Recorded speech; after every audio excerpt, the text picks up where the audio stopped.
Hello students, आज के video में हम बीए थर्ड ईयर के आपका जो सेकंड पेपर है भारतीय समाज,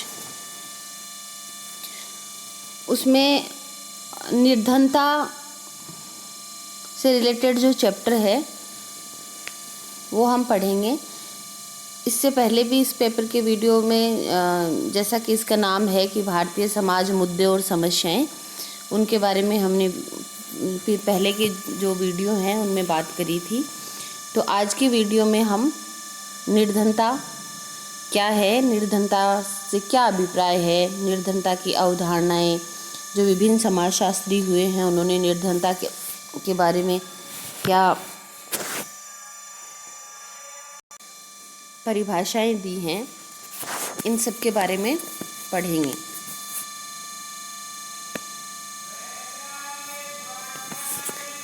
निर्धनता से क्या अभिप्राय है? निर्धनता एक सामाजिक एवं आर्थिक समस्या है। इसकी उत्पत्ति और स्वरूप बड़ा जटिल है।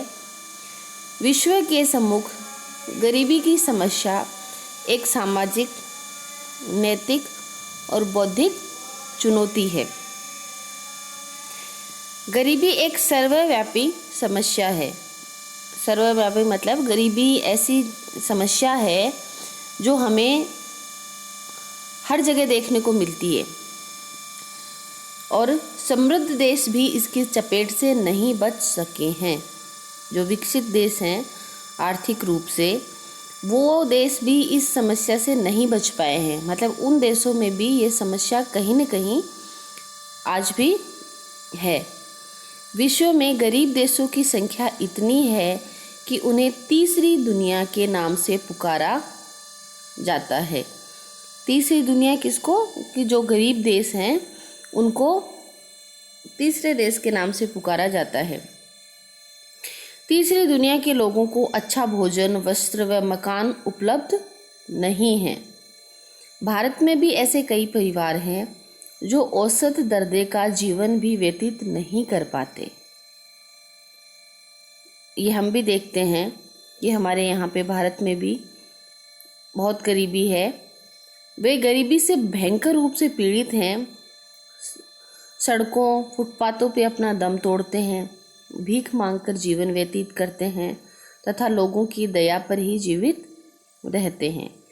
ऐसी गरीबी भूख और मौत को जन्म देती है। आज गरीब और अमीर के बीच एक बहुत बड़ी खाई दिखाई देती है। हम हमारे आम जीवन में भी रोज़ देखते हैं कि गरीब और अमीर के बीच की जो अंतर है, जो खाई है, वो बहुत बड़ी होती जा रही है।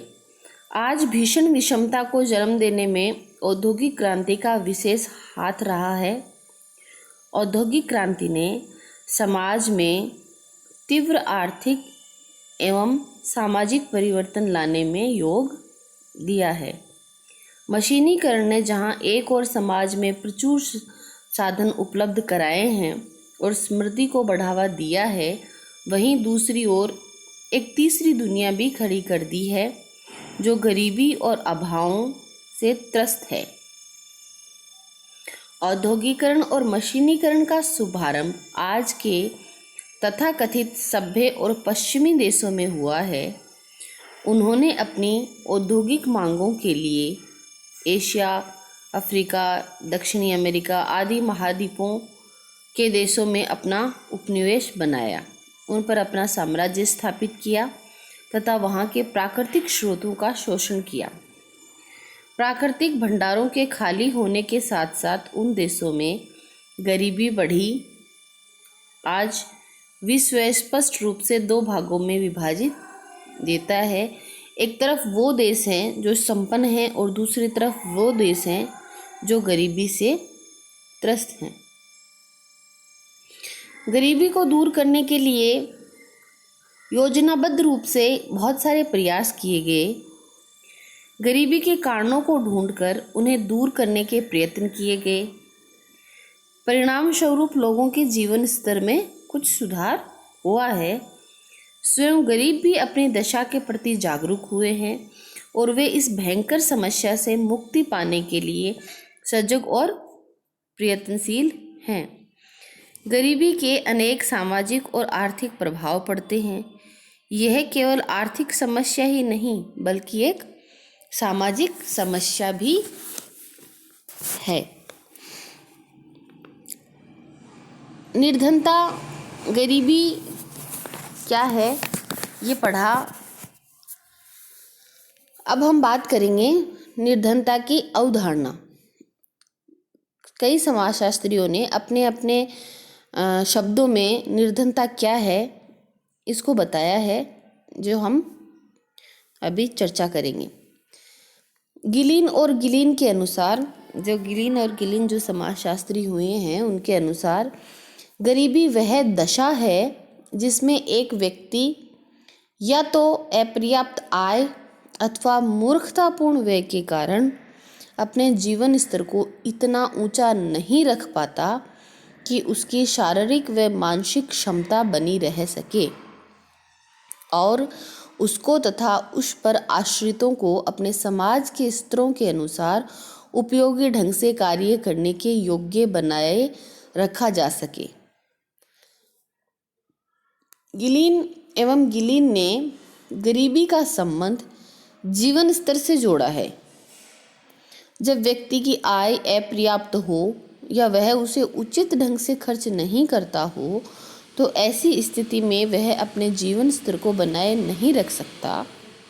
जीवन स्तर के गिरने पर व्यक्ति की स्वयं की और उस पर निर्भर लोगों की शारीरिक और मानसिक क्षमता भी प्रभावित होती है।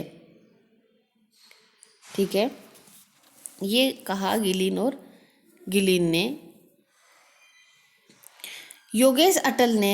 डॉक्टर योगेश अटल ने गरीबी के बारे में बताया।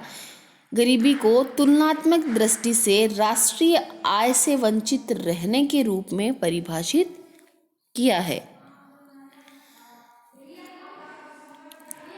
इन्होंने बताया कि गरीबी की अवधारणा का संबंध सापेक्ष रूप से वंचित रहने के तथ्य से है।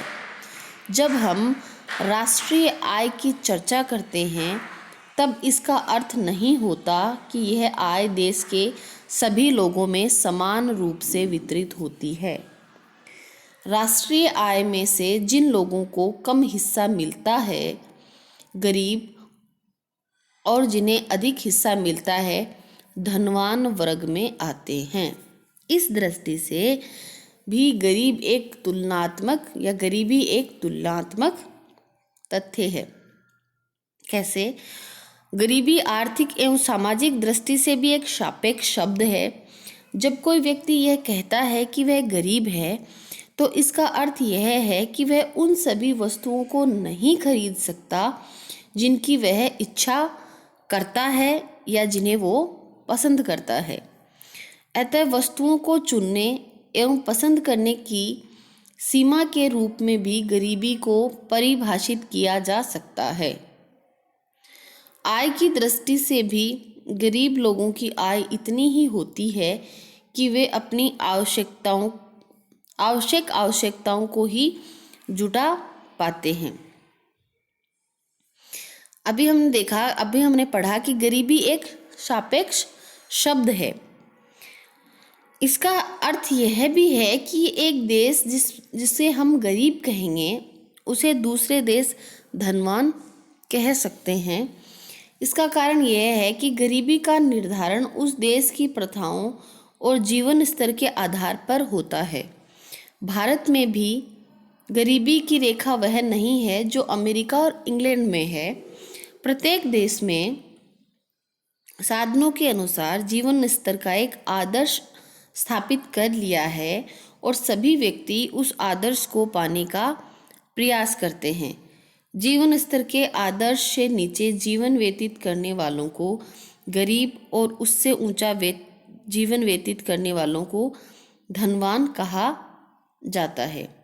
कभी कभी हमारे पास उस उचित स्तर को पाने के लिए पर्याप्त साधन तो होते हैं किंतु उनका अपव्यय किया जाता है, तब भी गरीबी बनी रहती है।